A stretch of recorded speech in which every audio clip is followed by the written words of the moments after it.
네, 생각을 바꿨어. 쌤이 책을 두 권으로 이렇게 개념 문항편으로 바꾼 이유는 잘하는 친구, 그 다음에 좀 물리를 어려워하는 친구들 위해서 두 편으로 좀 나눠서 좀 문항편은 잘하는 친구들이 좀 다룰 수 있게끔, 개념편에 있는 부분들은 좀 어려워하는 친구들이 좀 닦으려고 이렇게 좀 구성을 해놨는데, 이제 슬림하게 갈 거야. 다음부터는 그냥 원래 내 식대로 학교에서 좋아하는 수특 형태에 대한 문제들 위주로 좀 해야 되지 않을까. 왜냐면 애들이 너무 많다고, 적으면 적다고 징징대고 많으면 많다고 징징대고 안 되겠어. 그냥 강제적으로 내 스타일로 가야 되겠어요. 자, 봐봅시다. 운동의 법칙. 좀 가볍게 들어주시면 되겠고요. 내용은 많은데 그 많은 내용들을 다 다룰 필요는 없습니다. 자, 운동의 법칙.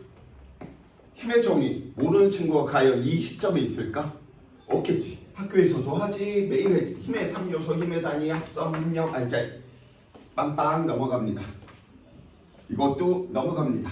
자, 그래서 교과서나 수특에서 보이는 탐구 자료에 있는 내용, 저 내용 바로 이해하면 되지. 가에서 용수철 저울의 눈금이 1뉴턴이래요. 가에서 하나의 용수철 저울이 1뉴턴, 다른 하나도 얼마? 1뉴턴이래요. 얘는 한쪽은 왼쪽으로, 다른 한쪽은 오른쪽으로 크기가 눈금이 같았대요. 그래서 우리가 합력 구하는 거 같은 방향이면 더하고 반대 방향이면 빼주면 되는구나 라고 이야기해 주시면 되겠죠. 그래서 빠르게 그냥 스킵하고 넘어갑니다. 만유인력, 중력, 할 이야기가 무궁무진하게 많지만 쓰잘데기 없는 이야기가 돼버려요. 왜냐면 저 원심력이다 라고 이야기하는 누구? 지구과학에서 이야기하는 코리올리포스 전향력. 그래서 중위도 지역에서 나타나는 우리는 편서풍 이야기들 하는데 네, 여기서 중요한 건 친구들이 좀 내신이다 보니까 여기에 있는 이 녀석들 가지고 좀 정리해야 될 내용들 이렇게 좀 보도록 합시다.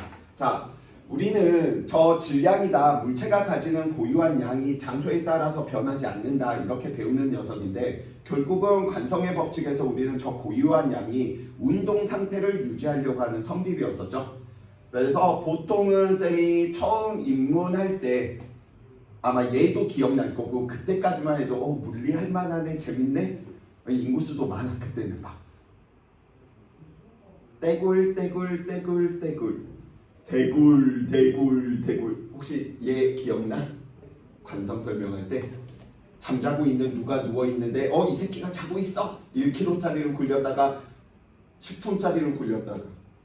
자, 쓸데기 없는 이야기고요. 자, 그럼 저 질량을 측정하는 방법에 따라 두 가지 질량이 나오거든요. 그래서 중력을 이용해서 측정하는 질량은 우리는 무슨 질량? 중력 질량이다 라고 이야기를 하고요. 관성을 이용해서 질량을 측정하면 우리는 무슨 질량이다? 관성 질량이다. 이러한 표현들을 씁니다. 그래서 혹시 모르니까 지금 여러 학교들이 연합으로 돼 있다 보니까 쌤이 한 학교 타겟으로 이야기하는 게 아니고 전체를 다 보고 이야기하는 부분이니까요. 자, 중력 질량은 말 그대로 중력을 이용해서 측정한다. 저게 무슨 말이에요? 중력을 이용해서 중력의 크기가 얼마만큼? M1G만큼이고요. 그 다음에 다른 하나의 이 녀석이 M2G만큼이다 라고 하는 거, 우리는 체중계 위에 올리면 무게의 비가 W1과 W2가 나오겠죠. 그렇기 때문에 무게의 비가 누구의 비구나? 질량의 비구나. 그래서 중력을 이용해서 질량을 알아내는 방법을 우리는 중력 질량. 관성을 이용해서 질량을 알아내겠다. 그러면 우리는 M1짜리하고 M2짜리한테 다른 힘은 없이 오로지 하나의 힘만, 즉 오른쪽으로 F라고 하는 같은 힘을 줬더니 얘는 속도 변화가 A1만큼, 얘는 속도 변화가 가속도가 A2만큼 나타나더래. 그래서 속도 변화를 측정해서 질량을 측정하는 방법을 보고 우리는 무슨 질량? 관성 질량이다 라고 이야기한답니다. 근데 중력 질량과 관성 질량은 뭐하다? 같다. 어떻게 측정하고? 자, 그래서 그 내용들 머릿속에 좀 넣어두시면 되겠고요. 자, 노멀 포스라고 이야기하는 거 문제 풀 때 어려워하는 친구들이 많아서 쌤이 일부러 좀 넣어놨는데 항상 너무 심플하게 중력을 수직항력이라고 생각하면 안 된다라는 거야. 왜냐면 물체 하나가 수평면에 놓여져 있었을 때는 누구? 수직항력과 중력의 크기가 뭐하는구나? 같아. 근데 우리는 빗면에 놓여져 버리면 얼마만큼? 수직항력의 크기가 mg 코사인 세타만큼, 즉 코사인에 주목하지 마시고요. 수직항력은 달라질 수 있는 것이구나. 그 다음에 세 번째 이 케이스인 거죠. 자, 쌤이 지금 물체를 누르고 있는데 얘 중력만 있었다면 떨어져야 되는 거지. 왜 얘 안 떨어져? 내가 준 노멀 포스 수직항력 때문에. 아, 수직항력은 누구? 수평 방향으로도 나타날 수 있는 거구나. 왜? 면의 수직한 방향으로는 다 나타날 수 있는 거야. 그래서 다음과 같이 누구? 내가 벽한테 F라고 하는 힘을 주니까 벽이 물체한테 주는 힘, 이것도 무엇이구나? 수직항력이구나. 그래서 이때 같은 경우에서는 수직항력이 내가 준 힘의 크기와 같아 버린다. 그래서 수직항력은 항상 중력과 같은 게 아니다 라고 하는 정도 머릿속에 넣어주시면 좋을 것 같습니다. 자, 마찰력 이야기하고 있는데 마찰력, 우리는 마찰력에 대해서 좀 나오기는 힘들겠지만 엄밀한 의미만 좀 살펴봅시다. 우리 마찰력을 측정할 때 어떻게? 내부에서 힘을 주는 거에 따라서 마찰력을 측정할 수 있었죠. 내가 1N의 힘을 줬는데 물체가 안 움직이더래. 마찰력이 얼마? 1N. 이때 나타나는 마찰력으로 우리는 무슨 마찰력? 정지 마찰력. 그치? 그래서 저 정지 마찰력은 누가? 나 외력의 크기와 같아. 저 이론적으로 정해지는 값이 아니야. 주는 힘에 따라서 알아낼 수밖에 없구나. 그래서 우리는 이때 나타나는 마찰력을 정지 마찰력. 그래서 정지 마찰력은 정지에 있어서가 아니고요. 접촉면에서 안 미끄러지면 정지 마찰력. 운동하고 있으면 운동 마찰력이라고 하는데 운동하고 있어서가 아니고 접촉면에서 미끄러지면 운동 마찰력. 자, 그래서 우리는 최대 정지 마찰력이다 라고 이야기하는 녀석이 있는데 이 녀석이 누구야? 판단의 기준인 거야. 정지 상태가 될지 운동 상태가 될지. 즉 예를 들어 최대 정지 마찰력이 10N인데 쌤이 9.5N의 힘을 줬어. 그럼 우리는 판단할 수 있는 거야. 이 물체는 정지해 있겠구나. 내가 11N을 줬어. 그러면 최대 정지 마찰력보다 크니까 누가 나타나겠구나? 운동 마찰력이 나타나겠구나. 그래서 저 운동 마찰력의 크기는 어떻게? 일정하게 나타난다. 그래서 우리가 저 운동 마찰력을 보통은 어디에 이용하느냐라고 살펴본다면 어디에서 이용된다? 에너지들 전환되는 거. 그래서 예를 들어 운동 에너지를 측정할 때 책과 책 사이에 우리는 자를 놔두고 수레를 꽝 하고 부딪혔더니 얼마만큼 들어가더라. 그러면 이때 나타나는 마찰력이 무슨 마찰력인 거예요? 책과 책 사이에서 자가 미끄러지고 있지. 운동 마찰력이고 그래서 운동 마찰력이 일정하다라고 하는 걸 이용해서 에너지를 측정할 수 있는 거야. 그죠? 그래서 예를 들어 우리는 운동 에너지가 누구 마찰면에서 한 일이기 때문에 그때 나타나는 마찰력이 운동 마찰력이 일정하니까 자가 예를 들어서 2배가 들어갔다라고 한다면 마찰력이 한 일이 2배니까 운동 에너지가 몇 배? 2배였었구나. 이런 식으로 우리가 해석하는 거죠. 그 정도만 친구들이 좀 기억해 주시면 좋을 것 같고요.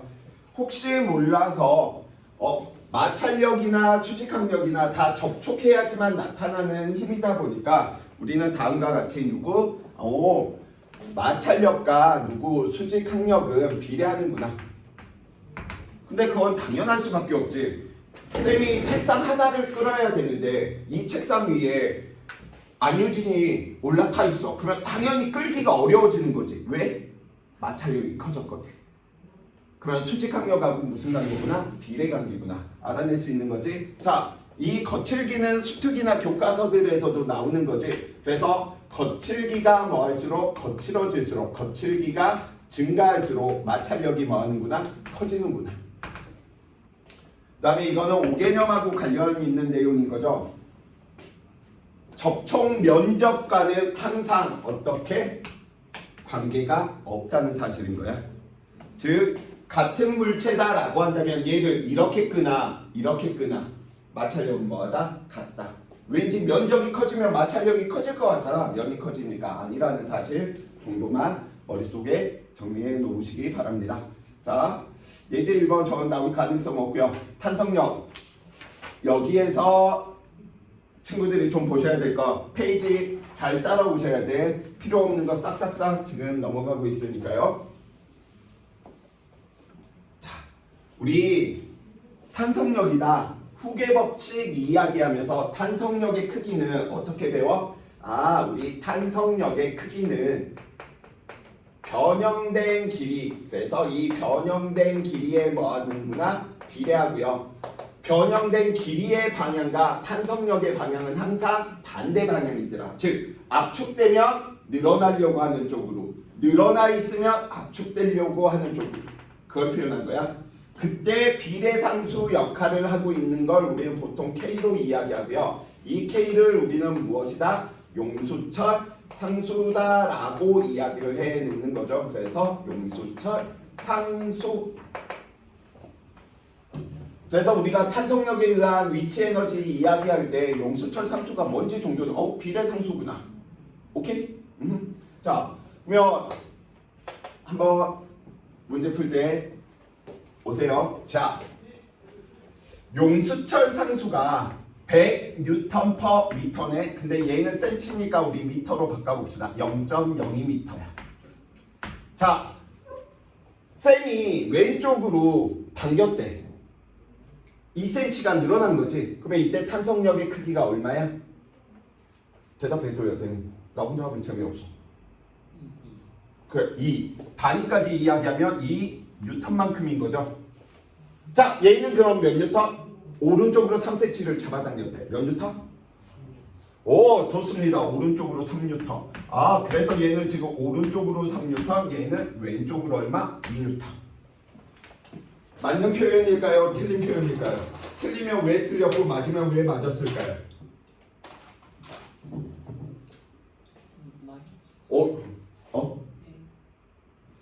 요즘 우리의 에이스 유찬이 오늘도 6개를 맞았더라고. 언제부터 지금 실력이 빵빵빵 늘어가고 있는 게 느껴져. 대단한 녀석. 누구한테 물려배우니? 이러다가 임에 물릴 1등 되는 거 아니냐? 우석이 또 공동 1등 되는 거 아닌가? 자, 그래, 임에도 접수했고 이제 송님 접수하면 되겠는데? 1등 못해? 물리? 송림에서 못하는데. 왜 그렇게 자신이 없어? 저 운중보라서 송림에서 못해. 운중이었구나. 나 잘못 알았어. 죄송합니다. 운중, 송림 이게 계속 왜 헷갈리지? 자, 운중 이거 맞아 틀려? 이거 배웠고 우리는 이렇게 적용했어. 아이니스가 컴퓨터가 아니고. 그래? 대답해 줬으니까 패스. 우석아 이거 맞아 틀려?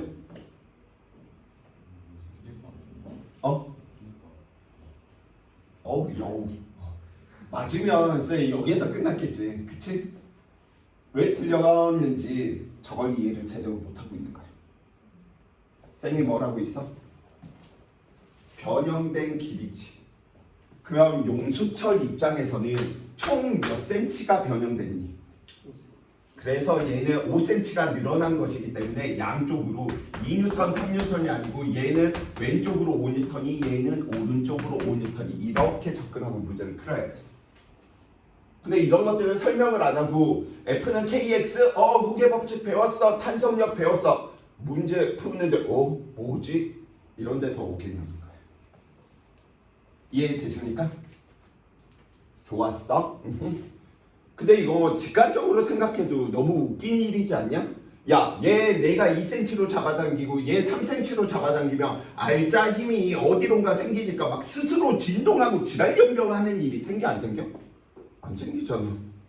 언제나 용수철 양쪽에서는 크기가 같고 방향이 반대로 생긴다 라고 하는 거 꼭 좀 머릿속에 넣어두셔야 돼. 자, 두 번째 갑니다. 이 녀석이 용수철 상수 양쪽에 K네요. 둘 다 평형점에 있었고요. 쌤이 처음으로부터 X만큼 오른쪽으로 이렇게 이동시켰어. 그럼 이 물체가 받는 힘 계산해야 되는데 늘어났지? 그럼 탄성력이 어느 쪽으로? 왼쪽으로 얼마? KX만큼. 오케이? 근데 오른쪽 용수철은 늘어났어? 압축됐어? 압축됐지. 그러니까 어느 쪽으로? 늘어나려고 하는 방향으로 용수철 상수 K고요. 변형된 길이가 X니까 KX. 그래서 앞에 너네 그 수레에서 배운 거야 이걸. 같은 힘으로 작용하면 합력은 더하면 되니까 2KX. 근데 친구들은 그 아까 수레에 있는 내용, 야 저건 너무 당연한 거 아니냐? 같은 방향으로 1N, 같은 방향으로 1N 더해지면 2N 합력. 근데 이것도 합력이 똑같은 방법이거든. 이런 부분들을 친구들이 계속 생각을 해주셔야 돼. 표현은 굉장히 단순할 수 있지만 앞에 문제는 친구들이 쉽다고 느끼면 이런 문제를 보고 나 이제 물리 포기해야 되나? 왜 포기해? 같은 건데. 그쵸? 그래서 내신이다 보니까 쌤이 이런 부분들, 근데 이거는 내신뿐만 아니라 수능에서도 이러한 것들 꼭 좀 생각을 해주셔야 될 부분인 것이고요. 쌤한테 수업 듣는 거의 대부분의 친구들이 내신 때 수업을 듣고 거의 물리를 택합니다. 그 이유는 강하게 만들어 놨기 때문에. 왜? 웬만한 수특 문제, 웬만한 기출 문제 다 풀었는데 3학년 올라가면 새로울 거 할 거 같니? 그거 똑같이 돌리는데. 근데 놀라운 일이 벌어져. 다 까먹어. 이 병신아 이거 풀었잖아 우리. 언제요? 안 풀었대. 그래. 근데 하다 보면 그 감각이 살아나더라고요. 그게 2번 반복하는 셈이 되는 거죠, 최소. 그러니까 점수가 나올 수밖에 없지. 자, 이 부분도 전에는 아마 쌤이 그려가지고 저 5개년 부분들 이야기했을 텐데 넣어놨는데 바로 이야기 한번 해봅시다. 자, 10N 매달려 있으니까 얘는 결국 용수철을 이쪽으로 얼마로 잡아당기는 효과하고 똑같아? 10N으로 잡아당기는 거하고 똑같죠. 그래서 모든 용수철은 같은 재질이래. 그래서 용수철 상수가 같다라고 이야기한다면 얘가 X만큼 늘어났답니다. 그럼 니은은 얼마만큼 늘어날까요? 양쪽에서 10N씩 잡아당기고 있는 효과네요. 얘는 몇 N 늘어나야 돼? 얼마 늘어나야 돼?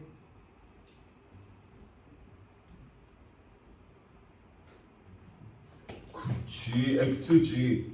용수철은 눈에 안 보여도 항상 양쪽에서 크기가 같은 힘이 나타나는 거야. 그러니까 기억과 니은은 늘어난 길이가 같을 수밖에 없겠죠. 자, 얘도 마찬가지입니다. 얘가 10으로 잡아당기고 있었다면 여기에서 안 보일 뿐인 거지. 항상 크기가 같고 방향이 반대인 힘이 나타나니까 얘도 X만큼. 자, 뿅. 용수철이 이렇게 나란히 연결되어 있으면 소위 이야기해서 직렬 연결이다라고 이야기되는데 어떻게 생각하면 되냐면 동일한 줄인 거야. 그러면 얘가 6N이 나타난다네. 그럼 얘도 얼마? 6N. 얘도 얼마? 6N. 동일하니까. 같은 줄이라고 생각해 버리세요. 자, 예제 3번 5N. 그럼 얘 용수철 눈금 얼마? 5N. 얘 아래쪽으로 5N인데 2개씩 나눠 먹네. 그럼 우리 합력 배웠으니까 하나하나가 다 얼마만큼? 2.5씩 가져가야 되겠죠? 하나로 돼 있네요. 너 5N이면 2도 5N, 5N. 오케이? 혹시나 학교에서 용수철 상수 직렬 연결, 병렬 연결 이야기 하셨다라고 한다면 쌤한테 이야기해줘야 돼.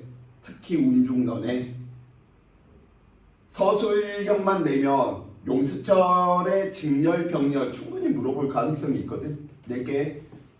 그다지 많지 않으니까 봐. 그래서 탄성력 측정하는 것들을 지금은 뭐 이렇게 이야기하는 부분들이 간단하지만 나와 있는 거고 거기에 들어가 있는 5개념과 지금 대표적인 예들을 우리는 봤기 때문에 그냥 넘깁니다. 장력 어려워하지 마시고요. 우리는 이상적인 줄이기 때문에 누구 질량이 없어. 질량이 있건 없건 텐션은 항상 어느 쪽으로? 중심 방향으로. 도르래가 있건 없건 항상 실의 중심 방향으로 나타난다.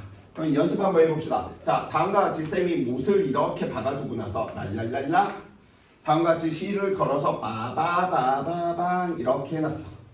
장력 표현할 수 있겠니?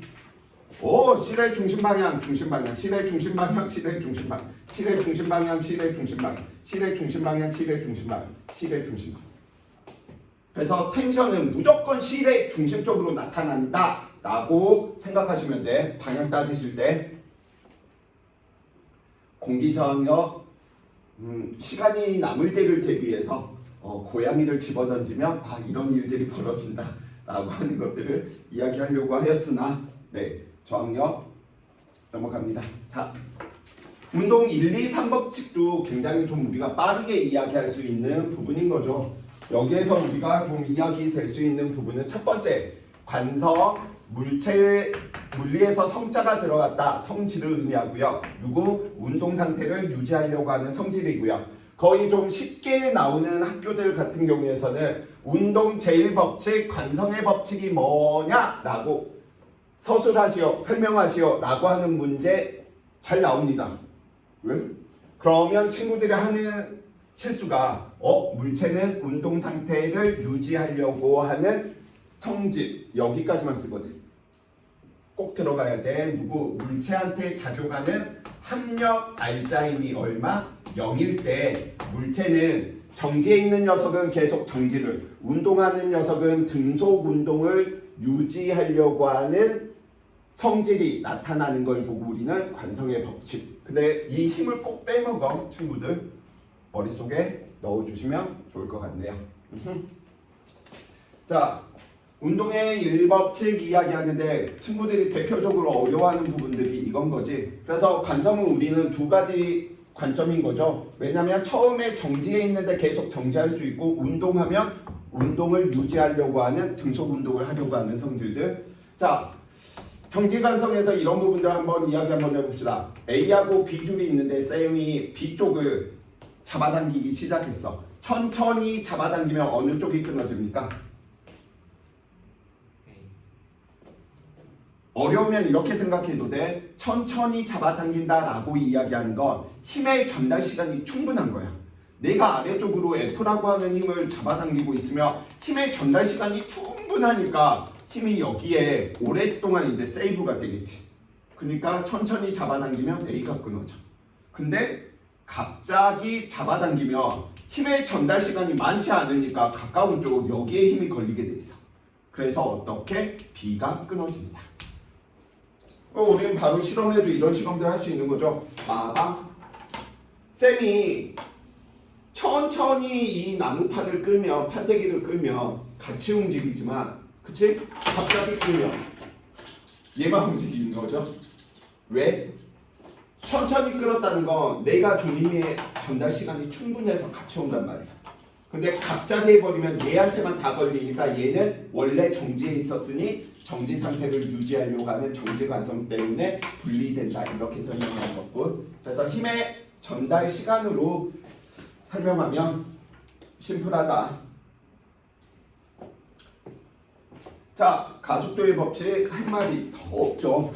왜냐면 정말 위대한 법칙일수록 심플해. 표현이 너무 심플해.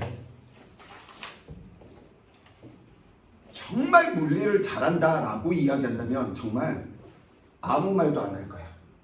아무 말도 안 하고 설명도 느끼게 해줄 거야. 나처럼 물리의 실력이 없으면 말로 막 떠들면서 이해시키려고 막 이렇게 주저리. 근데 FNA 봐봐. 딱 세 글자로 그냥 끝나잖아 모든 게. 와, 너무 아름다운 거지. 자, 그 부분들 우리 뭐 중요한 게 아니고요. 결국은 우리가 배우는 건 무엇이구나? 가속도의 법칙은 원인 결과 법칙이구나. 그래서 원인이 있으니까 누가 결과물이 있기 때문에 가속도는 왜 생겨? 질량을 가지고 있는 물체에 아무런 표현이 없으면 이 힘은 다 무슨 힘? 알자 힘이고요. 질량을 가진 물체에 힘이 작용하니까 시간 동안에 누가 변한다? 속도가 변한다. 결과로서 나타나는 부분인 거죠. 그래서 항상 살펴봐야 될 건 누구? 힘과 가속도의 방향은 항상 같으며 속도, 변이, 운동 방향 항상 같고 힘과 속도의 방향은 같을 수도 있고 다를 수도 있다라고 하는 거 우리 운동에 분류할 때도 굉장히 많이 이야기했으니까 다시 한번 꼭 좀 살펴보시기 바라고요. 자, 무조건 시험 한 문제 나오는 부분이 저 실험에 관련된 내용인 거죠. 그 실험에 관련된 내용을 바로 이야기 한번 해봅시다. 자, 그래서 이 실험에 관련된 내용들을 이야기할 때 친구들이 통제 변인이 누구지? 조작 변인이 누구지? 조작 때문에 나타나는 결과, 종속 변인이 누군지 꼭 파악을 해 주셔야 돼. 자, 갑니다. 수레가 얼마래? 1kg이래요. 그런데 추가 얼마만큼? 0.5kg니까 추에서 나타나는 중력이 얼마만큼? 5N만큼 나타나겠지. 그래서 얘는 가속도가 전체 질량은 얼마인데? 1.5인데 누구? 가속도가 지금 알자 힘이 얼마? 5만큼이다. 이렇게 주어진 거하고 똑같은 거죠. 그럼 나 실험 살펴보니까 나에서는 나의 가속도는 어떻게 이야기해 주셔야 돼? 하나, 둘, 세 개 있네. 1kg 0.5, 0.5. 그래서 얼마만큼? 2kg인데 알자 힘은 그대로네. 그럼 얘는 누가 통제되어 있는 거야? 가와 나는? 힘이 같은 거지. 힘이 같은데 질량이 커지니까 가속도가 달라지는 거죠. 그걸 이제 그래프로 친구들이 찾아낼 수 있고 그려줄 수 있어야 줘야 돼. 그래서 가와 나는 힘은 같은데 질량이 다르다 보니까 가와 나는 다음과 같이 가속도가. 근데 우리는 가속도 B까지 계산하니까 1대1 이 녀석은 2분의 3, 2분의 4, 3대 4네. 그러니까 가속도의 B는 얼마? 4대 3이 나타나야 되니까 그 결과로서 속도 변화가 2대 1.5, 4대 3이 나타나는 거죠. 그래서 그릴 수도 있어 주셔야 되고요. 분석할 수도 있어 주셔야 되는데 크게 어렵진 않습니다. 이쪽 파트 부분들은. 그래서 이 실험 부분들 할 때 누가 통제되어 있는지 꼭 좀 봐주세요. 다 같은 경우 살펴보니까 다는 수레의 질량 1, 그럼 전체 질량이 얘는 2네. 그런데 알자 힘이 얼마가 돼버린 거야? 0.5, 1kg이 받는 중력이다 보니까 10이 돼버렸네요. 즉 다와 나는 누가 통제되어져 있구나 라고 보셔야 돼? 질량이 통제되어져 있으니까 힘의 비가 1대 2니 가속도의 비가 1대 2가 되어야 되겠구나. 그래서 나와 다의 가속도의 비가 1대 2가 되니까 얘가 속도가 결과로 1.5가 변하면 얘는 2배가 변한다. 이런 것들을 찾아주시고 해석하고 그려야 된답니다. 그래서 저 그래프 그릴 때 항상 친구들 A 이런 식인 거지. 힘과 비례 제발 이런 데서 그치지 마. 둘이 비례 관계라는 거 숨어져 있어. 질량은 일정하게 뭐 하겠다? 통제시키겠다. 이런 식인 거야. 그러니까 통제 변이를 생각하고 나머지 부분들 관계들 이야기해 주시면 좋을 것 같습니다. 자, 운동 제3법칙 작용 반작용의 법칙. 힘은 항상 쌍으로 두 물체 사이에서 나타난다 라고 이야기하는 녀석인 거죠. 힘의 근원에 대한 내용을 이야기하는 부분인데 실질적으로는 우리가 좀 구분을 해 주셔야 되지. 작용 반작용은 항상 어디에서? 두 물체에서. 그 두 물체다 라고 하는 건 작용점이 뭐 하는 거야? 다른 거야. 힘의 작용점이 두 물체니까 힘의 평형이다 라고 이야기를 하는 건 누구? 한 물체에서. 한 물체니까 얘는 작용점이 뭐 하겠어?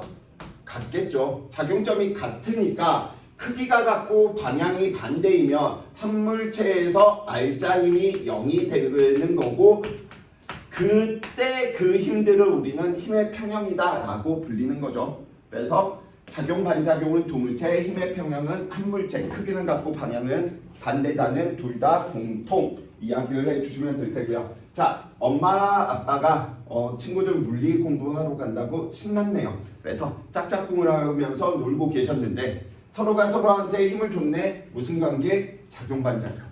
그럼 아빠가 엄마한테 주는 힘은 아빠의 운동과 관련이 있어 없어? 없는 거지. 아빠가 운동한 이유는 누구? 엄마가 아빠한테 주는 힘 때문인 거지. 그래서 얘들은 합칠 수 있는 게 아니야. 그래서 엄마는 엄마대로 운동했고 아빠는 아빠대로 운동했대. 그런데 왜 그 결과 크기는 같고 방향은 반대니까 방향 반대인 건 알겠어. 크기가 같은데 왜 가속도, 결과로 나타나는 속도 변화가 얘는 크게 나타나고 얘는 작게 나타나? 엄마의 질량은 작았고요. 아빠의 질량은 뭐 있으니까? 컸으니까요.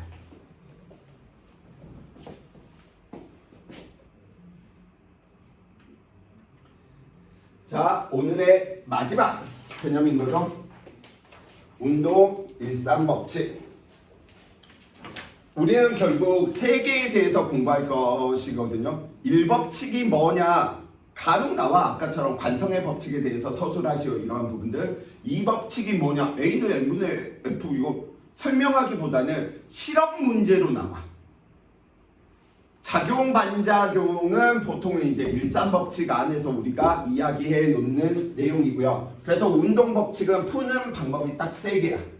이게 1, 2법칙인지 1,3법칙인지 2, 3법칙인지. 근데 1, 2법칙은 내신이기 때문에 나와. 관성력 때문에. 그래서 혹시 뭐 이런 부분들을 보신 친구도 있을 거야. 뭐 어떤 학교에서는 수레 위에 물을 놔두고 갑자기 꽉 했더니 물이 이렇게 기울어지더래. 설명하래. 이런 것들이 나와버려. 내신이다 보니까. 어떤 학교들에서는 버스 손잡이가 갑자기 이렇게 기울어지네. 이걸로 나와. 설명하라고.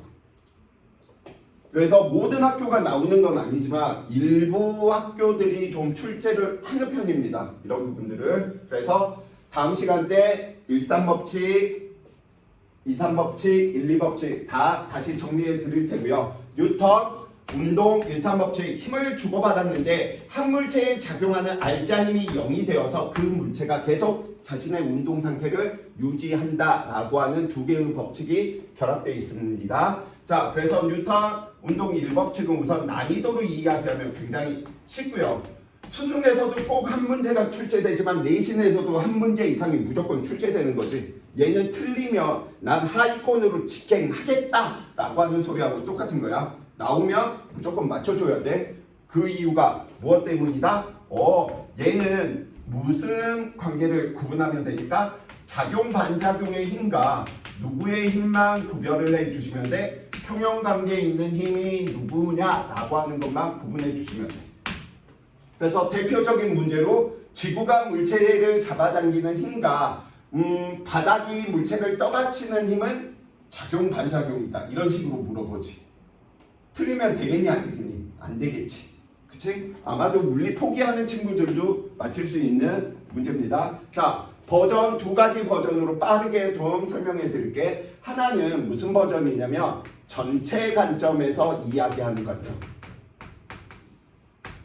근데 전체 관점에서 이야기하나 아니면 부분의 관점에서 이야기하나 결과는 같거든. 근데 타임어택 할 수 있는 부분들이 문제 조건마다 달라. 그래서 전체로 하는 케이스 먼저 한번 살펴보자. A가 B 위에 올려져 있었고요. 이 상태로 얘들은 정지해 있었답니다. 그런데 문제에서 A에 작용하는 지면과 A 사이에 나타나는 수직 항력 얼마 이렇게 물어보면 전체의 관점으로 가야 돼. 자, 바로 들어갑니다. 빠밤. 하나의 물체로 보겠다는 거야. 전체 관점이니까. 얘 전체로 보면 얘 얼마인 거야? 아래쪽으로 30만큼의 중력을 받고 있는 거죠. 그런데 정지해 있대. 왜? 바닥이 A를 떠받쳤으니까. 바닥이 A를 떠받친 거지 바닥이 B를 떠받친 거 아니잖아. 그러니까 A의 작용점이 있어야 돼. 그래서 얼마? 30N. 너와 너는 무슨 관계? 작용 반작용이 아닌 평형 관계구나. 그래서 너 얼마? 30N. 이렇게 가는 거야. 두 번째, 부분으로 보겠다라고 하는 건 물체와 누구 사이? 물체 사이에서 나타나는 힘이 얼마냐라고 물어보는 거야. 물체와 물체 사이에서 나타나는 힘이 얼마. 이럴 때는 부분의 관점으로 보셔야 된답니다. 자, 이 부분에 대한 관점은 옆에다 다시 하나 이렇게 그려서 봐봅시다. 얘 B였었고요. 쟤랑 같은 그림이야. 이 녀석 누구? A였었고요. 자, 그러면 물체와 물체 사이에 작용하는 힘, 즉 A와 B 사이에 나타나는 힘은 얼마냐? 뭐 이런 것들 물을 때. 그럼 크기나 방향들 이런 것들 이야기할 때. 자, 이렇게 부분을 물어보면 물체와 물체 사이에 작용하는 힘을 물어보면 누구로 간다? 부분으로. 부분으로 가실 때는 가장 심플한 녀석으로 가야 돼. 힘의 개수가 딱 봐도 적게 보이는. 낑겨있는 녀석은 무조건 힘의 개수가 많아. 그쵸? 그렇기 때문에 우리는 B부터 보는데 중력이 10이라네? 그런데 이 녀석 왜 정지했을까? 위쪽으로 힘 받았겠지. 오케이? 위쪽으로 힘 받는데 줄 수 있는 게 접촉해 있는 A네. A가 B한테 위쪽으로 힘을 주면 B도 A한테 힘을 주겠네. 너네는 작용 반작용 A와 B 사이에서 나타나는 접촉면의 수직으로 나타나는 힘 10이 되어서 이들의 관계가 무슨 관계가 되겠구나? 평형 관계가 되겠구나. 그래서 A와 B 사이에 나타나는 힘의 크기는 얼마? 16. 이런 식으로. 자, 그럼 A 입장 살펴보면 A는 아래쪽으로 중력 20인데 B가 A를 10으로 누르고 있네. 그래서 바닥이 A를 떠받치는 이 힘이 얼마가 돼야 되는 거야? 30이 돼야 되는데 우리는 이 방법으로 하면 하나 거치고 얘를 구한 거잖아. A랑 바닥 사이에. 근데 A랑 바닥 사이에 물어볼 때 그냥 전체로 바로 보는 게 훨씬 편합니다. 그래서 수특이나 이런 부분에 대한 문제들 보면 이렇게 나와져 있는 케이스들이 많아. 이렇게 상자가 있는데 지금 얘가 위로 이렇게 올라가고 있대. 그러면 이게 A고 이게 B라면 예를 들어 바닥이 A한테 A와 바닥 사이에 주고받는 힘이다라고 물어본다면 얘를 그냥 한 덩이로 보는 것이고 A와 B 사이에 나타나는 힘을 물어본다라고 한다면 부분부터 가는데 부분은 누구? 힘이 작게 걸리는 거. 그래서 수특에 굉장히 일산법칙에 종종 자주 나오는 문제인 거죠. 오케이? 그래서 일산법칙은 굉장히 좀 쉽기 때문에 친구들이 그나마 그래도 꼭 좀 봐주셔야 될 내용이고요. 예제 하나만 풀고 마무리 오늘 수업 하도록 하겠습니다. 자, 우리 책에 있는 예제고요. 자, 정제일 때 힘을 주고받았는데 한 물체에 작용하는 힘이 0이니까 정제에 있겠죠? 그럼 예를 들어 만약에 TP를 물어봤어. 그럼 얘는 누구로 봐라? 전체로 봐라. 그럼 얘 전체로 보면 얼마야? 3m이니까 아래쪽으로 얼마? 3mg의 힘이 작용하는 거죠. 근데 정지에 있대. 그래서 너는 TP는 얼마? 위쪽 방향으로 얼마? 3mg. 근데 TQ를 물어봐. 그럼 TQ를 물어보면 전체를 구해서 들어가기가 물론 구하는데 한 번 더 계산해야 된다라는 거지. 그래서 이럴 때는 우리가 어떻게? 예를 들어 TQ를 구해라. 얘는 물체와 물체 사이에 작용하는 힘이니까 그러면 얘는 실 두 개니까 어렵겠네. 너부터 가자. 너 아래쪽으로 얼마? 중력 EMG. 에라 모르겠다. 실은 항상 중심 방향으로 나타난다며. 장력은. 그래서 네가 TQ면 너도 TQ구나. 다른 힘 없네. 두 개 평형 관계가 되니까 TQ는 얼마? EMG. 그러면 한 번만 더 연습해볼까? A는 아래쪽으로 중력이 mg인데 TQ의 힘이 아래쪽으로 EMG만큼 나타나니까 그래서 TP 너는 얼마가 되는구나? 3mg가 되는구나. 왜? 너네의 관계는 평형관계니까. 평형관계는 두 개가 될 수도 있고 세 개가 될 수도 있고 네 개가 될 수도 있어. 0만 만든다면. 꼭 두 개일 필요성은 없는 거야. 오케이? 아시겠죠? 자, 오늘 여기까지 이야기하고요. 친구들이 굉장히 좀 예제 문제들은 좀 놔두셔도 돼. 너무 소홀하니까. 그래서 내신 대비 문제로 있는 어디 문항편 말고 개념편 괜찮은 문제들 꽤 많이 포진해 있으니까 스트레스 받지 마시고 한번 풀어보시는데 어디 108페이지부터 134 그래서 개념편 어이씨 나 치매인가? 108에서 몇 페이지라고 했지? 34 133? 4 108페이지에서 누구? 134페이지까지 이거 푸는 거는 많이 안 걸릴 거야. 개념편 푸는 거는. 근데 개념 한번 잡아보시라고 스트레스 받지 말고 머리 아플 때 좀 풀어보시고요. 자, 문항편 들어갑니다. 문항편 부분에서는 다 풀어오라고 하면 절대 다 안 풀어오실 거기 때문에 어디까지만 우선 보시냐면 77페이지까지 62페이지에서 77페이지 62페이지에서 77페이지까지 어디? 문항편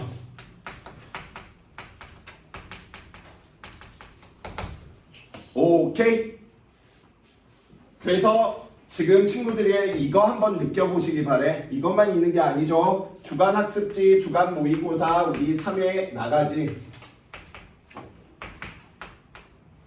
그래서 이건 좀 스트레스 받을 거야. 왜냐면 난이도가 갑자기 얘들에 비해서 훅 들어가거든. 그래서 다음 시간까지 친구들이 좀 풀어 오시기 바라겠습니다. 자, 고생하셨고요. 오늘 여기까지 이야기할게요.